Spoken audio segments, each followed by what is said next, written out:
Welcome to the Workbench After Hours podcast. My name is Keith, and I'm your host. This is where we talk about the firearms community, shop talk, and everyday life experiences.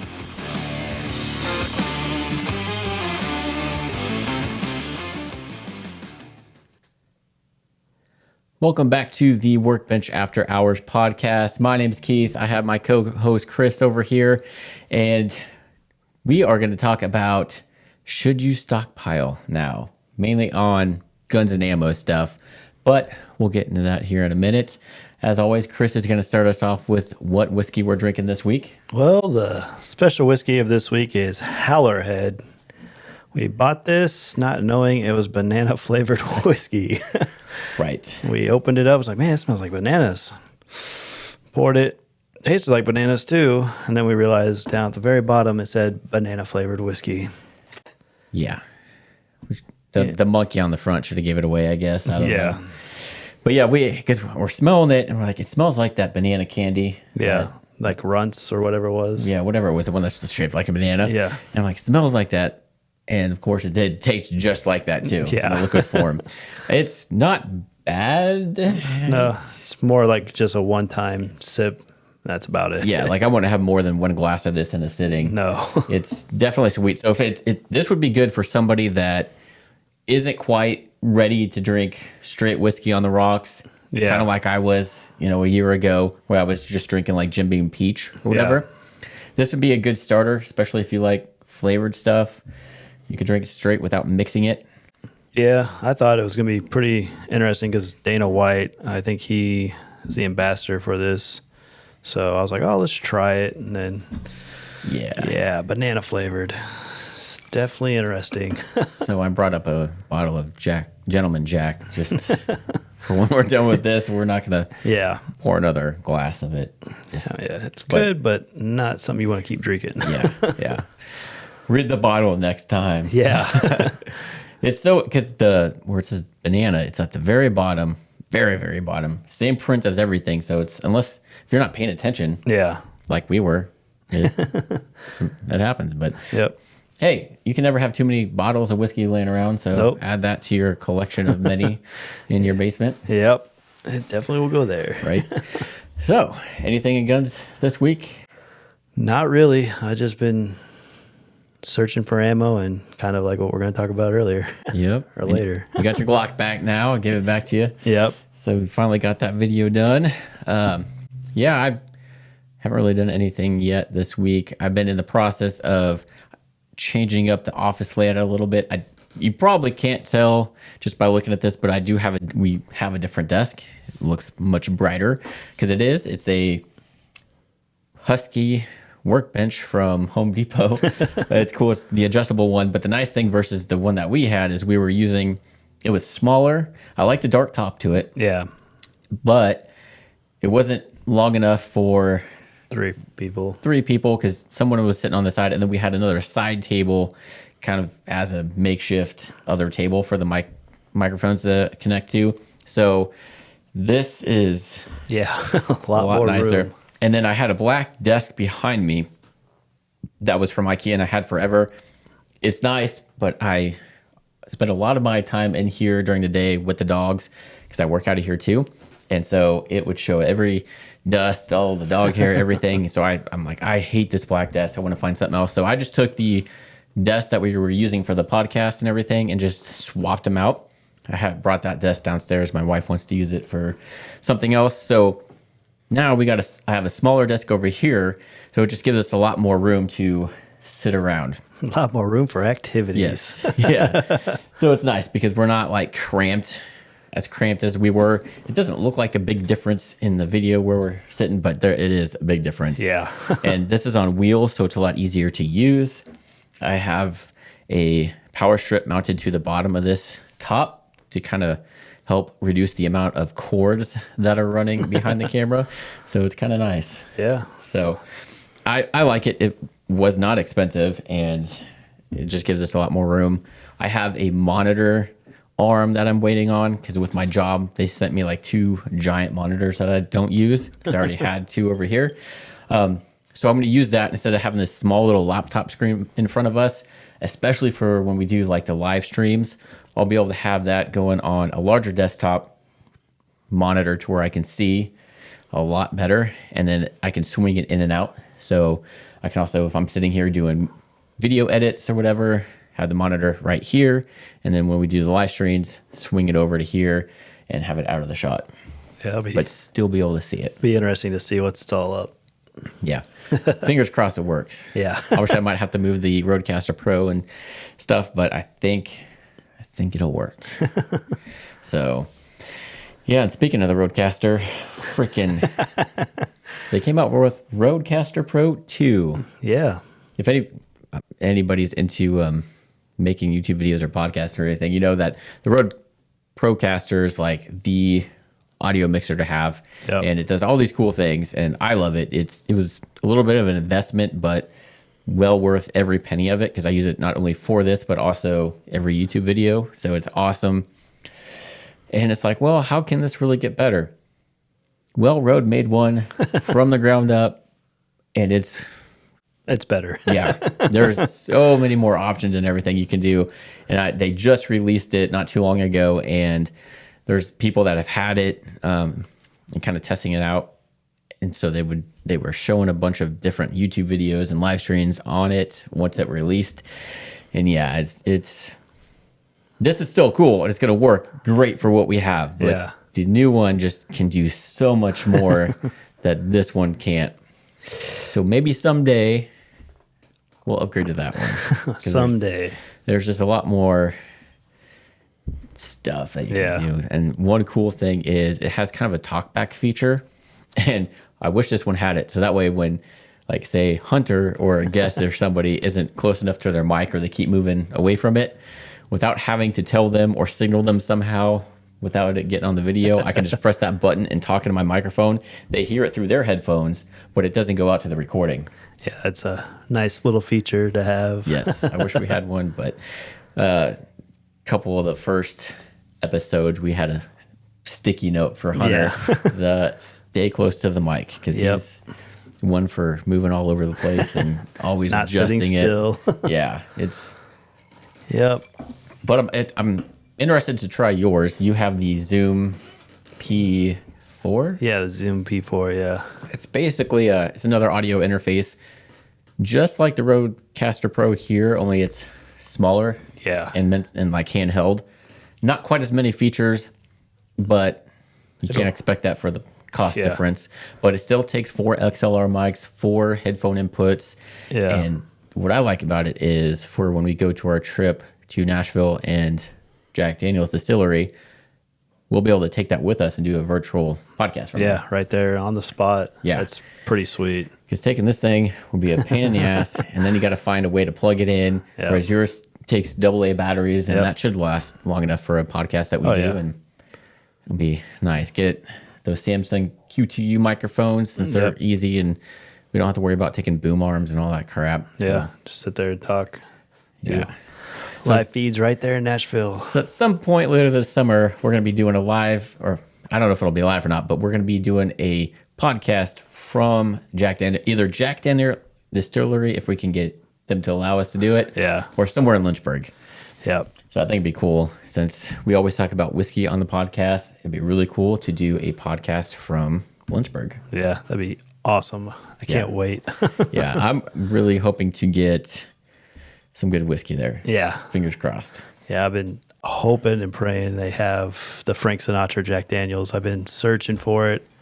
I've asked a couple of local liquor stores, like, hey, when you get it in, can I get a phone call? They're like, it's rare for us to even get cases of them, and if we do, it's gone within an hour. I'm like, gosh, I wish I could just get a pre-phone call. Hey, it's in. I could run up there. Yep. And not even just Jack Daniel's whiskey. Oh, yeah. Just stuff that we can't find here in Kansas. Yeah. Blanton's and all that. See if they got it there. Yeah. I'd be surprised if we can find Blanton's, since they're in Kentucky. Yeah. It'll be it. That'd be awesome. If so, I'm buying a freaking case of that. Yep. So, my wife's in Nashville right now. I'm kind of jealous. I'm like, you have to go find me a bottle of whiskey. I will Venmo you. She flew and only took a carry-on. I'm like, I'll Venmo you money to ship me a good bottle of whiskey. Because, we're kind of, I don't know, at that point to where there's still a lot of whiskey for us to try here, Yeah. but it's getting more and more expensive. Yeah, it is. And then the lower and cheaper stuff, it's like, do we really want to try that? Yeah, not really. No. So we're hoping to branch out once we go on this trip. Yeah, a little bit more. Have some other cool stuff. So, but yeah, again, I don't think I did anything in guns this week. Yeah, that's it. Yeah. So, all right. So we're going to try and make this a shorter podcast, but we'll go ahead and go into our main topic, which is now the time to start stockpiling on ammunition or anything really AR related, because it seems like anytime that there is a big mass shooting or something that happens with guns that's really big and blown up with or covered highly with the media, there seems to be the Democrats kind of push and threaten a bunch of gun control. And right now it's like it's always been banning assault rifles, which again, if they ban assault rifles, that means our military can't have them because we don't own assault rifles. We own AR-15 sporting rifles. Yep. Right? Yep. But what do we know? Yeah. But yeah. Yeah, it's those definitions. People don't know how to read. No. So, and kind of like, I think it was like whenever Obama was in office, there was a run on guns. Yep. And actually, when I first started getting into guns in 2014, there was a shortage going on. I thought it was normal because I had never really worried about buying ammo and stuff until then. And it was where you were limited to the amount of like 9mm or AR ammo that you can purchase at one time. It got better. Ammo became readily available. Shelves anywhere were stocked with everything and everything. Prices were low.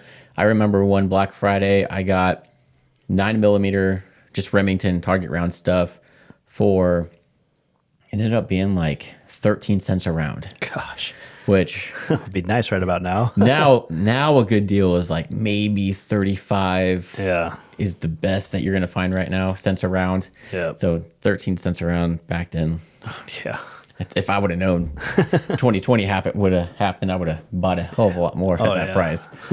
But we had that scare that kind of went away. Everything became more available when they didn't really pass, ban ARs and everything. And then we had 2020. Yeah. We had a lot going on, a lot of division in the country, but then you had a pandemic with everybody shutting down. Nobody knew it was going to happen. So you saw more and more people that really never owned a gun before buying guns. Yeah. So between that and then everything shutting down, everyone panic bought. Yeah, everything on the shelves were gone. Yep. Like I remember going into Academy and literally zero ammo in the store. Yeah, it's the first time I've ever seen that. Yeah. Shields, which is another big sporting goods store here in the Midwest. Again, same thing. Normal days, they have 3 rows of shelving full with ammo. Back then, they literally had no ammo, so they had to fill it with other stuff. Yeah. It was crazy. It was scary, too. Yeah. So, again, with the manufacturing and everybody having to shut down, not being able to make the product, and the demand was really high, no supply, you basically ran out of stuff. And as a gun business, it was good at first because I was selling a lot, but then I ended up selling out of almost everything, and then I couldn't resupply because my suppliers didn't have any inventory. So I went quite a while without anything. And then when I did find something, it'd be like one gun here or there, and it was way more than it should be. But those prices are starting to come down a little bit now. Yeah. Guns are a lot more in stock than they used to be. I can generally now take custom orders and for the most part find those guns. Whereas I'd be like, I'm sorry. Yeah. There for a while, it seems like we were searching every nook and cranny trying to find something. Yeah. So it's getting better. But now that's getting better, now we have this big threat from the Democrats that they want to at least ban assault weapons. who knows what else they're going to want to do. They want to do all these red flag laws, and I don't know. There's a thing coming up in the Supreme Court with, it's either New York City or New York State in general, to where in order to carry a gun and get a permit, you have to display a good reason why you need to carry a firearm in public. And I think the Supreme Court's getting ready to hear a case on if that's legal or not, according to the Constitution, which it isn't. Yeah. The fact that you have to plea as to why you should be able to carry a gun in public is ridiculous. It's not only your Second Amendment right, which again, everybody's like, oh, why do you need that right? Well, I just saw a news article not that long ago after this Texas shooting where a lady was armed with a concealed carry gun, and she stopped another shooter that was trying to do another big shooting. So had she not been there and had that concealed carry, could have been another mass shooting on them. So most law-abiding gun owners aren't carrying a gun around because they want to start shit with somebody and start a gunfight. It's because they want to be able to protect themselves and even people around them. Like if they're somewhere and there's a guy that walks in trying to shoot up a place, it'd be nice to stop that, because as we've seen in Texas, that school shooting, you can't rely on police. They were there for whatever reason, didn't go inside for a long time while that was going on. So, and then if you are able to call 911, again, they have to come from wherever they are. And anywhere could be 4 to 5 minutes, if not longer. So if you get somebody that's just starting to spray bullets at you, it's better to have, I would much rather know that there's people carrying that can help stop that threat instead of having to wait for the police, because it's going to reduce the death amount quite a bit. Yeah. So we got a lot of stuff that's being threatened right now. And so usually when that happens, people start panic buying. And then supply goes down as the demand is up. And again, that affects prices. So right now, nobody's panic buying from what we can see. Is it coming? It could be. Or this might just be something that goes away again. Who knows? But it seems like a lot more people are voicing their opinion that they want something done. And unfortunately, gun owners don't get a voice as to why they need an AR-15 and everything. It's just you automatically get shut down. You support all these shootings, kind of a thing. Like, we're the reason why.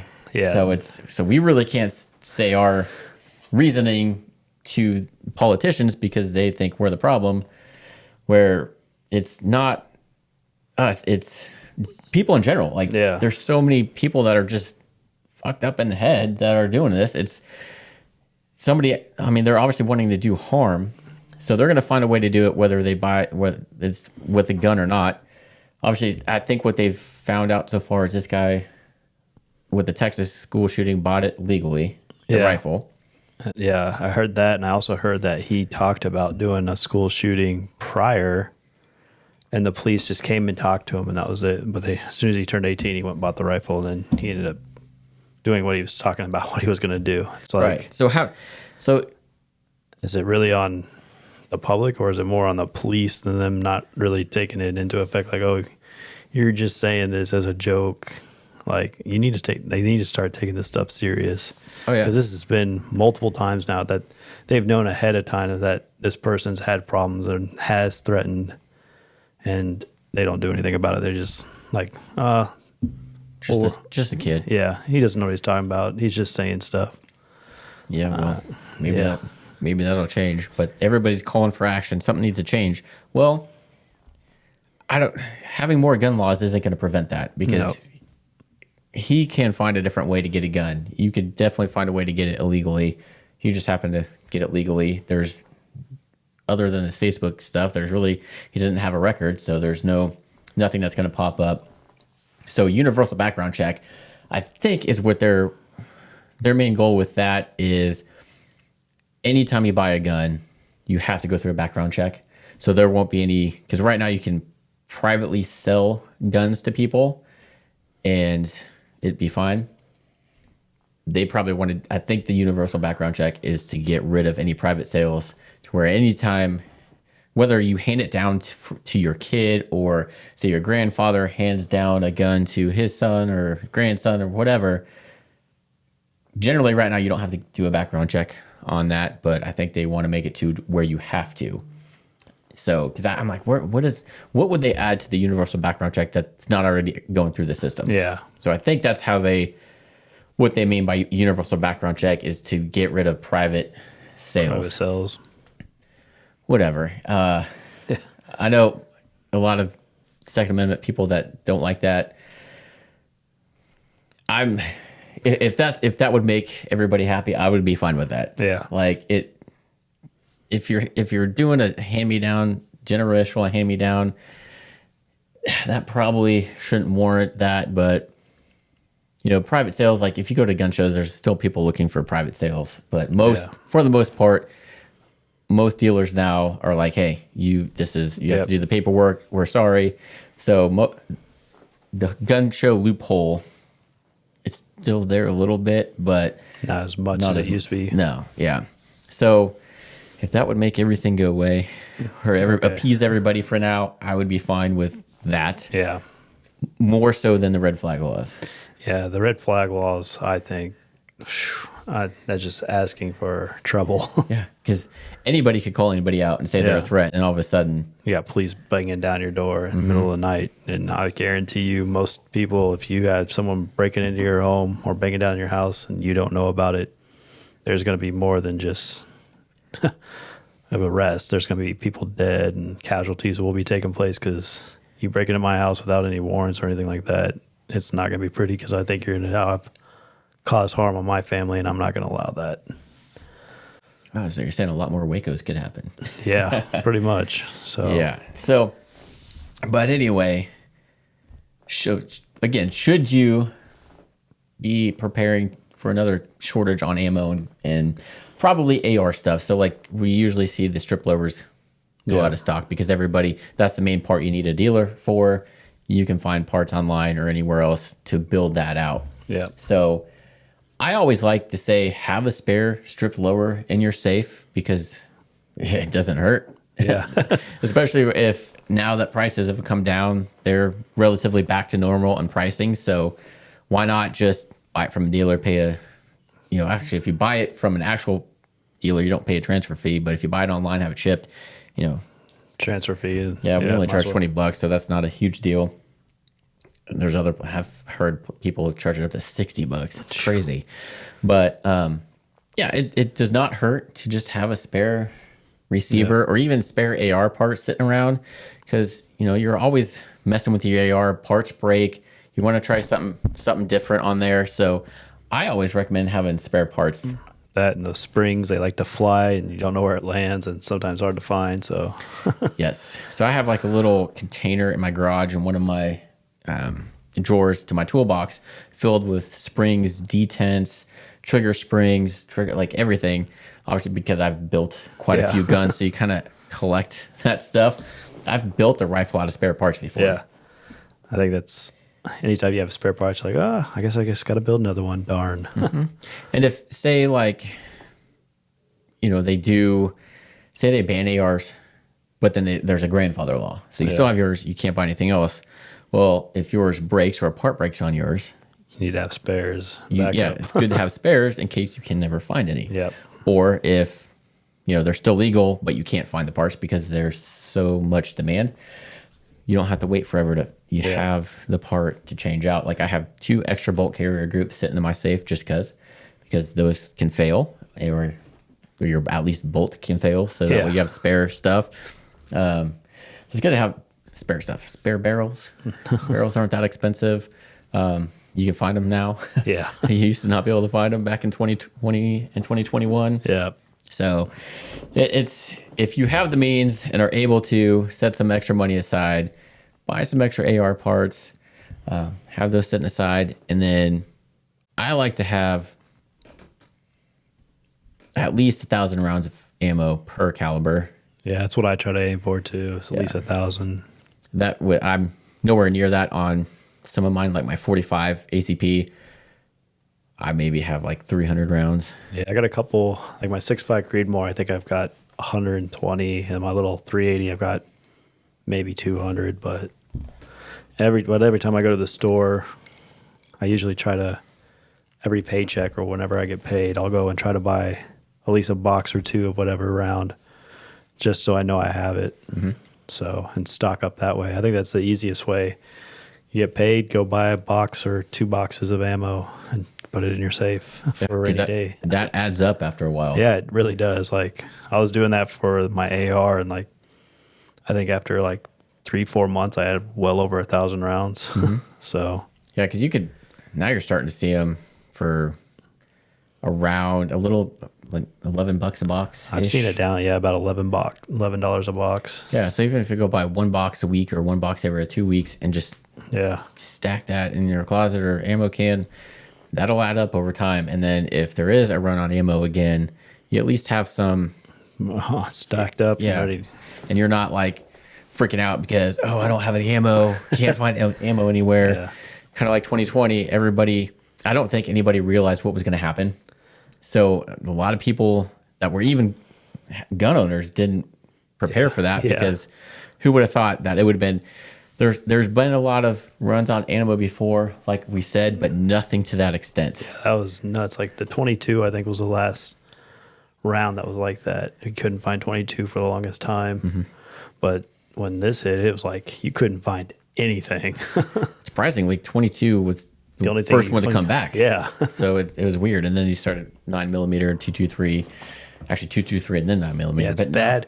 It was bad that you knew the shipments of when ammo hit each store, and you just go to those stores on those days because you knew you could get ammo. Yeah, you don't ever want to have to hunt for ammo. That's not fun. It's a waste of time, and essentially you end up paying a lot more money for it. So yeah, you should always, especially anytime there's a good run or a good good time, basically, when ammo's available, it's cheaper, just start stacking up.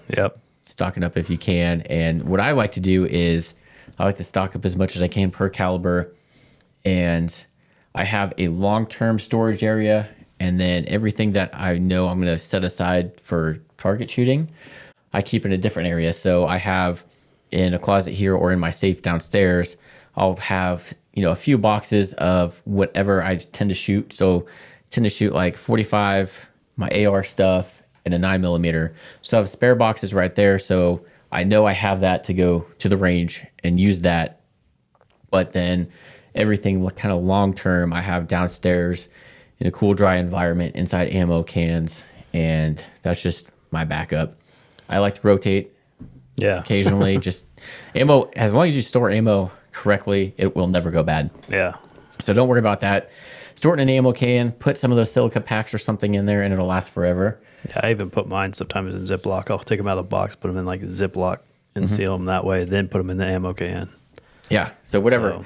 I store mine in the original boxes. A lot of people will dump it out and put it in there. It's completely up to you, to each his own. If I buy it in a box, I just keep it in the boxes. Just that way I know exactly what it is. Yeah, that's what I was doing there for a while. I had my specific ammo can. This is 223. This is 9mm. This is 40. And I was just like, man, these boxes are starting to take up too much room. So I just dump them all in the Ziploc bag so I know what they were. Made sure the grains were the same, and I'd label on the Ziploc and Sharpie, hey, this is 9mm, this grain. Yep. I have a dedicated ammo can to each caliber. Yeah. And from the last time, around 2014, when it was really hard to get 22 ammo, I would go buy whatever I could at the time when it came out. And then once it became really available, I'd kind of put a lot more away just in case. I'm so glad I did. So now I got 2.5 full ammo cans of 22 ammo. Yeah. When you go shoot with that stuff, I mean, you go through a lot. Yeah. So I know people are like, why do you need 1,000 rounds of ammo? Why do you need... You don't realize how many rounds, if you go shoot, because you think, and you bring buddies, you're shooting, they're shooting, you go through ammo pretty quick. Yeah. And it's not cheap, so it's nice to have stuff put away. Yep. So I would recommend always doing that, whether there's a gun scare or not. Always make sure you have extra ammo. If you're somebody that likes to shoot a lot, compensate for how much you like to shoot. Because, 2020, you weren't able, people reload. Yeah. And you couldn't find the reloading components. So yeah, you couldn't find any of it. yeah, it's starting to come back. You're starting to see primers for sale. I mostly rifle. I haven't seen any small pistol primers yet. No. But yeah, it's never good to be SOL sitting there looking for ammo everywhere and not finding it. It's kind of scary. Yep. So always do that, and spare parts, especially for if you're into ARs, can't hurt. Nope. So, just in fact, I think a couple of the AR manufacturers have like a full spare parts, like spring kit you can buy where it has like 10 sets of springs and detents and everything. It comes in a tackle box. So, and I think it's like $100 or something like that. It's pretty cheap, and you got every spare part you're going to need 10 times. So, yeah, that's not bad at all. Yeah. And I have like in my, because I typically, Glock 26 is the gun I shoot the most. I have a spare barrel for it, just in case I ever need it. And a spare recoil spring and guide rod, because that'll probably fail before anything else. I got that. It's just, if you can have the spare parts, have them. It's better to have them and not need them than need them and not have them. Yeah, exactly. So, and then, and then, just make sure you have enough. Like if you have somebody that has multitude of different calibers, at least have a little bit for each gun. Yep. That way, something happens, you're set. Yeah. I know a lot of people like to hunt, and hunting ammo was... Couldn't even find that there for a while. Like 30-06, you couldn't find 308. It was like, God dang, you can't find anything. When that all went down, it's like, man, this is really scary. You can't hunt, you can't shoot, you can't do anything. It's like... Yeah, and if the grid were to ever go down in that situation, we're all screwed, because if you can't... you need a way to provide food for yourself, and if you can't hunt, most people don't know how to use a bow and arrow or even make one anymore. So yep, I've got one, thank God. So yeah, that or fishing. So you were going to tell a couple dad jokes, right? I don't know. I only know a couple. All right, and they better be good. Well, I already told you, so I don't know if I can do that again. All right, I'll laugh. How does a robot eat salsa? How? With microchips. Nice. Well, so he's not eating right now because you can't find chips. Yeah. All right. Next one. Let's see here. Why did the rooster cross the road? To beat the chicken? To show everyone he wasn't chicken. Nice. Those are my couple dad jokes for the week, I guess. Yeah. Restock up on them. Yeah, my wife is texting me. She wants Snapchats of our dogs when she's out of town. Oh. We tried to bring them in here for the podcast. Hazel's fine. She was going to lay in the chair. And then Max also wanted to lay in the chair, and she was not sharing the chair. Nope. and then Max is a licker, so he's always licking. So it's like, get away. And then his tail. That freaking thing, he slams that thing on everything. And it's like a little whip. I know. You'd think, because, he gets it on the wall, like everything, like hard surfaces, the walls, everything. It's like, dude, that's got to hurt. Yeah. And, it's a whack, like very audible, and doesn't seem to faze him at all. Nope. But if he gets you in the shin, it can hurt. Or if he's like, if you have a bunch of drinks sitting on the coffee table downstairs and he runs by, they're going over. I was watching him jump outside, and I was just like, oh my gosh. Yeah, he can get pretty high. Yeah. And that's how when he wants to come in, he body slams the door. Yeah. Like he jumps as high as he can, but into the glass. It's like, what are you doing, man? Like most dogs bark when they want to come in. No, he body slams our sliding door. Mine like jump up and like scratch at the door, but they're not body slamming it. Yeah. They don't scratch at it either. Mine do. Hazel will just sit there and stare into the door. Max, he body slams it. It's funny that it's like, all right, I guess he's ready to come in. Yep. Well, do you have anything else to add on that topic, or? Not really. No, I think we covered everything. Really, just stock up when you can and put it aside. Wait for a rainy day. Mm-hmm. So, and if they do start threatening to ban ARs and everything, write to your Congress, whoever you can, governors, whatever, to let them know that you're against it. And and that's not cool. And we don't want to end up like Australia, even though a lot of people, for some reason, think taking guns away or banning guns or limiting what you can buy is going to stop these. It's not. And a lot of people say, "Oh, you stop not blaming the guns." It's really not the guns. It's people doing this to other people. Well, it's a people problem. I saw something today. Kind of was interesting. It was talking about how people stab people, people don't feed people, people are mean to people. Everything was blaming people except for guns. Mm-hmm. Whenever something happens with a gun, they blame the gun instead of the person. Right. And it's just like human trafficking. Yeah. Big problem that you really don't hear too much about. Yep. It still happens all the time. And it's people doing that. Yeah, people are doing that. Women get raped. Yep. As people, men get raped too, but Yep. for the most part, women. That's people doing that to people. Yeah. It just so happens he was using a gun, and it's the gun's fault. The media and the certain political party, because their agenda is to ban guns, they don't like assault weapons, which they call, and even though it's not assault weapons, but we'll say assault weapons. It's just part of their agenda, and that's a way to make people kind of agree with them on that, make it look scary, make it look like it's the gun's fault for doing that. And and the fact that they want to make it to where you can sue the gun manufacturers, again, that's a whole nother freaking thing. Yeah. Once that gun leaves their facility, it shouldn't be their problem unless it's a like malfunction or something from the that's different. But whatever that gun's used for down the road, it's not their problem because it's supposed to go through a dealer. Yep. And if that dealer does it right, legally transferring it to somebody else. So it's a legal pipeline. And once it's legally transferred to somebody else, at that point, it should not be the responsibility of manufacturer because it's that person.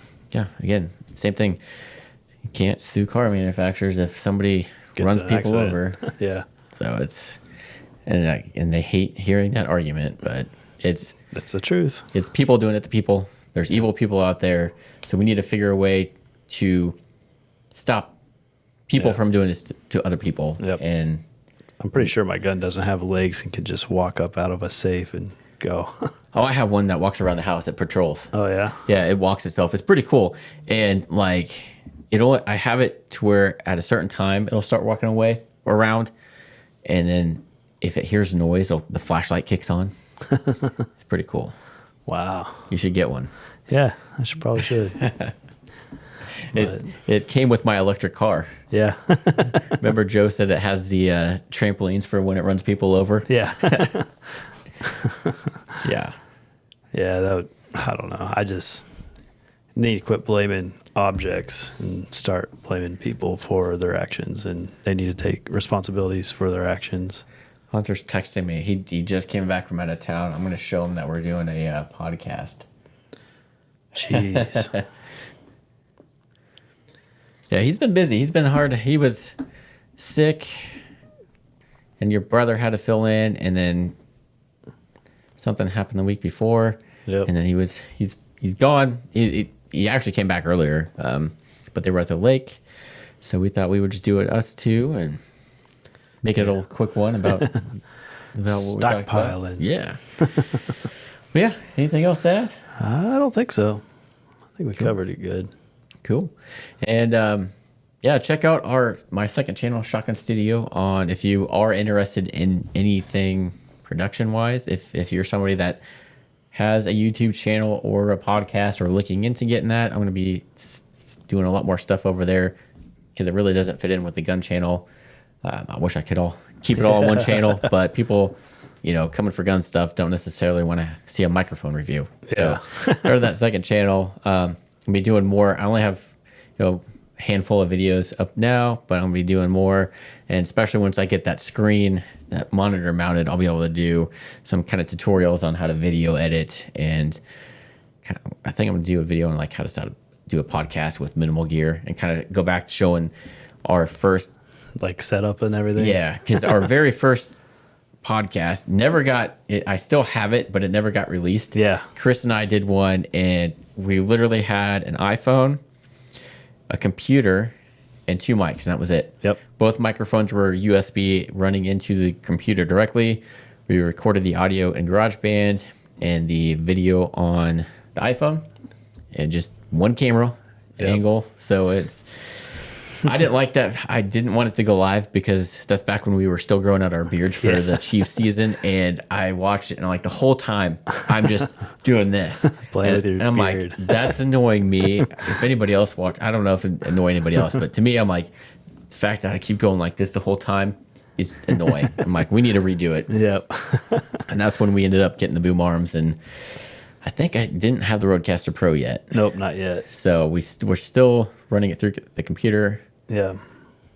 I forget when I got this, but it was early on. Yeah. But you don't need it. It just makes life easier. So if you do think you're going to be doing podcasting, and go with it, do the investment, because you don't want to, you can buy a cheaper one, but then you're going to outgrow that one pretty quick. So you don't want to be out of money that one that you bought, and then you have to come up with the money for the Rodecaster Pro. Just Rodecaster 2 Pro. Yeah, if you're gonna be looking for getting a Rodecaster, just go ahead and buy the Rodecaster Pro 2. Yeah. They're still gonna have the Rodecaster Pro 1, and it works great. It's gonna work. I'm gonna keep it for a while, and it works great. But for an extra $100, you can get one that has a lot more features. Yeah. And they've pushed this one to the max. So they used to do a bunch of firmware updates to add more features and stuff. But at this point, they're maxed out. They can't really do anything else. And that's why I had on the second one, they built from the ground up again. So, wow, Max is actually barking. Wow. He's got a very deep. Yeah.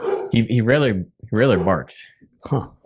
So I apologize because I'm sure that's picking up. Oh yeah. But anyway, if you're thinking about it, wait and get the Rodecaster Pro 2 because It's cool. It has a lot more features and it's only $100 more. Yep. But if you already have the Rodecaster Pro 1 and it works fine for you, awesome. Yeah. Then just keep it. And because I'm like, well, I wonder if B&H Photo does a buyback, and they do, but they don't give you anywhere near What you hope for. So I'm like, I could sell that private party a lot sooner. Mm-hmm. I bet you that. I wonder if they hear Hunter or something. Probably. Oh yeah, he's knocking on the freaking door. I told him, I asked him, I'm like, hey, do you want to do the podcast? And he wouldn't answer. He was like a freaking politician being asked a question, like, and he's calling me now. Hunter, you're ruining our live session here.